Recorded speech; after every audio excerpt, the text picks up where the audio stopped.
countries which we may term vital world, as are enriched with oil, minerals and manpower, and are located at important places geographically, like Pakistan, Iran and Israel, Ukraine.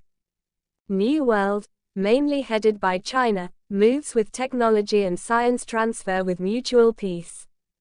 Old World and New World proceed with commercial values and on a corporate basis. Question arises since centuries, why has Old World not learned progress with peace and maintaining relations with the vital world on the basis of mutual equilibrium, preferring exploitation of the vital world, which also includes India, Brazil and South Africa?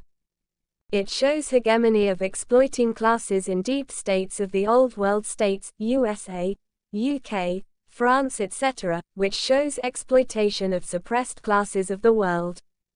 Under the circumstances, at maximum length, New World, moving with peace, will prevail in the end. Recent cooperation by Chinese defense technology with Pakistan and Iran against the aggression staged by India and Israel,